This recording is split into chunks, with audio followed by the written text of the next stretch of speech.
Vue d'ici, la planète Terre semble stable, bleue, calme, en orbite parfaite autour de son étoile. Mais ce n'est qu'un instant figé dans une chronologie qui nous dépasse. Car même ce monde que l'on croit éternel, a déjà commencé à mourir. Le Soleil, moteur du système, vieillit. Chaque seconde, il consomme plus de 620 millions de tonnes d'hydrogène. Il les transforme en hélium, libérant à chaque réaction un éclat de lumière et une fraction de sa vie. Dans 1 milliard d'années, ce feu sera plus fort. Pas 2 fois, pas 10 fois, juste 10% plus lumineux. Et pourtant, ce sera suffisant pour bouleverser l'équilibre. Les océans ne s'évaporeront pas d'un coup. Ils s'élèveront lentement, degré après degré, jusqu'à s'évanouir dans un ciel sans nuages. La Terre deviendra alors une fournaise minérale, un désert étouffant, un rocher nu cuit à blanc comme Vénus l'est déjà, où la température de surface dépasse les 470 degrés. Mais le pire n'est pas là. Le pire vient bien après. Dans 5,4 milliards d'années, le Soleil quittera l'équilibre. Il gonflera, son diamètre augmentera jusqu'à atteindre 150 millions de kilomètres. Son atmosphère brûlante frôlera peut-être même l'orbite de la Terre. Et tout ce qui compose ce monde, toute roche, toute molécule, toute trace sera pulvérisée. Il n'y aura pas d'explosion spectaculaire, juste une montée, une lente montée, puis une absorption et une disparition. Après la mort du Soleil, ce n'était qu'une étoile, un seul point dans l'océan. Dans notre galaxie, la Voie lactée, il y a entre 100 et 400 milliards d'étoiles. Et l'univers visible en contient des centaines de milliards de galaxies, chacune portant sa propre mer d'étoiles. Et pourtant, tout cela est voué à s'éteindre, car les étoiles ont une durée de vie, même les plus stables, même les plus discrètes. Les plus grandes ont une durée de vie beaucoup plus rapide. Elles brûlent leur carburant en quelques millions d'années, et elles s'effondrent dans une apothéose de lumière.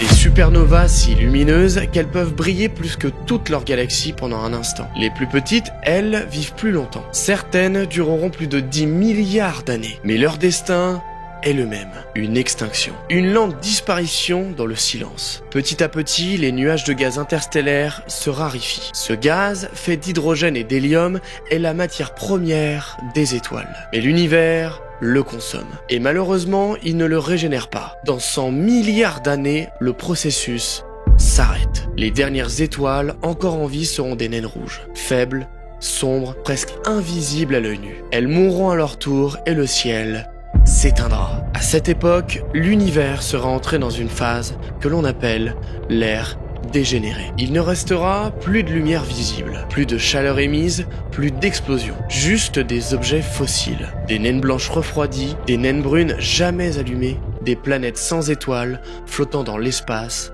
intergalactique, des fragments de matière glacée éparpillés dans une nuit sans fin. Tout ce qu'il reste maintenant ne produit plus de lumière, ne génère plus de chaleur, ne rayonne plus rien. C'est une matière morte, silencieuse, éparse, mais pas immobile. Car dans ce monde obscur, certains objets, eux, n'ont pas besoin de lumière pour exister. Ils ne brillent pas, ils déforment. Ce sont les ultimes seigneurs de la gravité, les plus extrêmes, les plus affamés, les plus patients, les trous noirs. Des régions de l'espace où le tissu même de la réalité s'effondre, où le temps ralentit, où rien ne ressort. Ni la matière, ni la lumière, ni l'information. Certains sont petits, des résidus d'étoiles massives, quelques dizaines de kilomètres de diamètre, concentrant jusqu'à 40 fois la masse du Soleil. Tandis que d'autres sont monstrueux, logés au cœur des galaxies comme Sagittarius A au centre de la Voie lactée, avec une masse de 4,3 millions de soleils, écrasés dans une sphère plus petite que l'orbite de Mercure. Et les plus colossaux, les titans cosmiques, atteignent plus de 66 milliards de masses solaires comme TON 618. Ils règnent sur un univers devenu silencieux. Il erre avalant les derniers vestiges. Des étoiles solitaires, des planètes sans soleil, des naines blanches glacées, ils tournent parfois à des vitesses proches de celles de la lumière. Et tout ce qui entre dans leur horizon ne revient jamais. Pendant des trillions d'années, ils absorberont. Ils fusionneront entre eux, deviendront plus massifs, plus lents et aussi beaucoup plus rares. Mais même ces monstres, même eux, ne sont pas éternels. Selon Stephen Hawking, même les trous noirs perdent de la masse, très lentement par un phénomène presque imperceptible, le rayonnement de Hawking. Chaque trou noir s'évapore, particule par particule. Un processus qui prend du temps. Beaucoup de temps.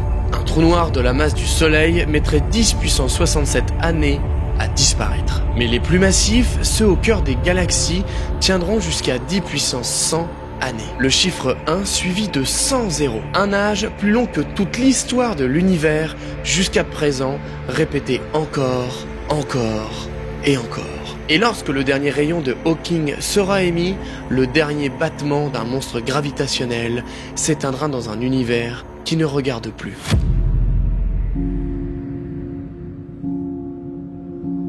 Lorsque le dernier trou noir s'éteint, il n'y a plus rien.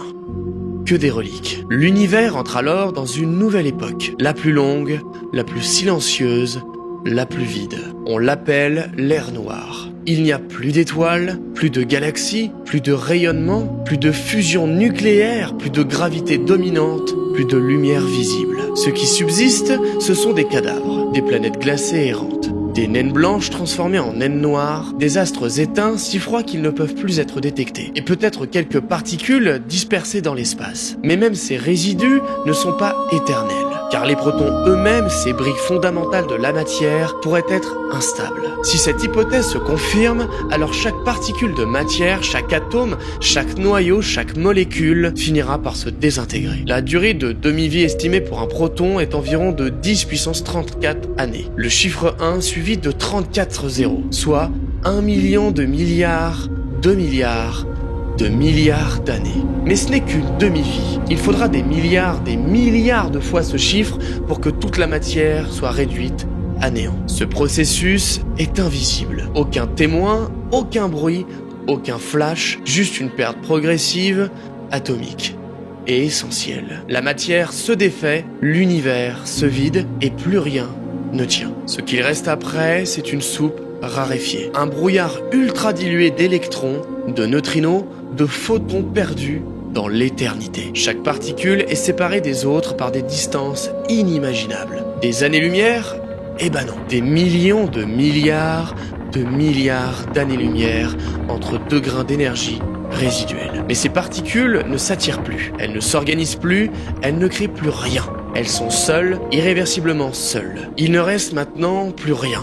Et pourtant, tout continue de s'éloigner. Car même dans l'absence de matière, le tissu de l'univers s'étire. L'espace lui-même grandit partout, dans toutes les directions et à une vitesse qui ne ralentit pas, qui s'accélère. Ce phénomène découvert au XXe siècle s'appelle l'expansion cosmique accélérée, une force invisible que l'on a nommée l'énergie noire. Elle représente environ 68% du contenu énergétique total de l'univers. Et aujourd'hui, elle domine. Ce n'est pas une explosion, ce n'est pas un souffle, c'est une dilatation du vide lui-même. Un espace qui se crée dans l'espace. Résultat, chaque point de l'univers s'éloigne de tous les autres. Pas parce qu'ils bougent, mais parce que l'espace entre eux s'allonge. Et dans un futur si lointain qu'il échappe à toute échelle, cet écart devient alors l'infini. Les quelques particules résiduelles, les neutrinos, les photons, sont désormais séparés par des distances qui dépassent 10 puissance 30 années-lumière. À cette échelle, le concept de distance perd tout son sens. C'est une géométrie en décomposition. Un tissu qui ne contient plus rien, mais qui continue de tendre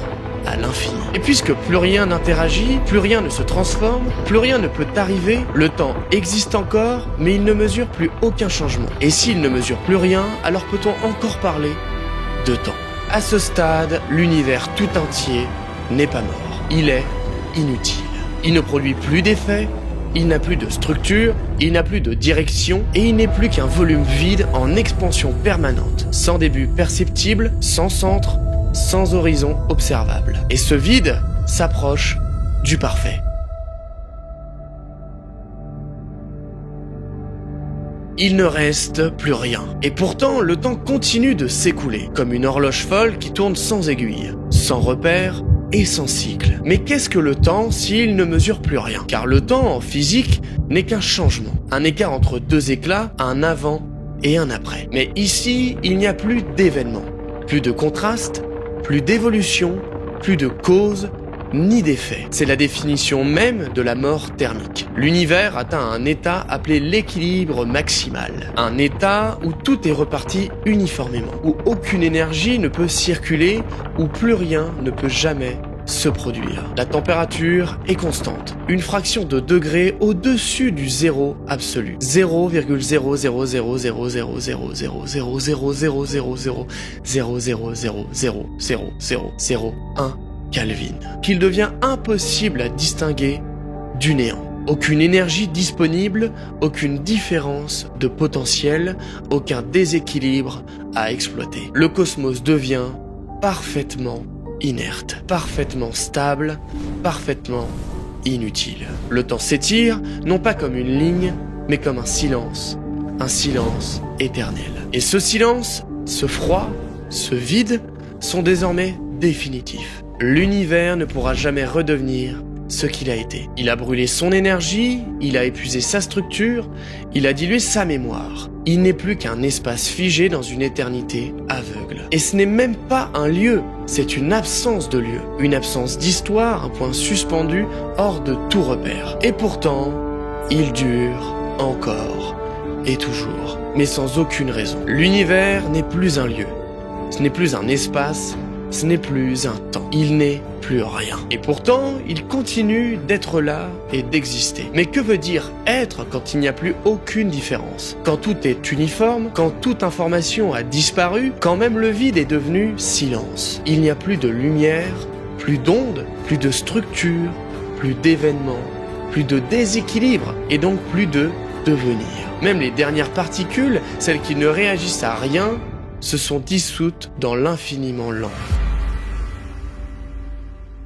Ce n'est plus de la matière, ce n'est plus de l'énergie, ce n'est plus de l'espace. C'est une géométrie vide, un volume sans contenu, un temps sans passage, un néant si vaste qu'il échappe à tout vocabulaire. Le cosmos n'a pas explosé, il ne s'est pas effondré, il ne s'est pas arrêté, il s'est tout simplement éteint. De fusion en extinction, de matière en poussière, d'ordre en inertie, de présence en abstraction, et à la fin, plus rien ne peut même témoigner que quelque chose ait un jour existé. Il ne reste même pas le souvenir d'une lumière, même pas le concept de souvenir. Alors, peut-on encore parler de fin? Peut-on clore quelque chose quand rien n'est là pour l'observer? Quand il n'y a plus de forme, plus de frontières, plus de regard, ce n'est pas la fin. Ce n'est pas le néant, c'est ce qu'il y a après le possible, ce qu'il reste quand il ne reste même plus la capacité de rester. L'univers n'a pas disparu, il est dissous dans l'absence absolue de toute chose.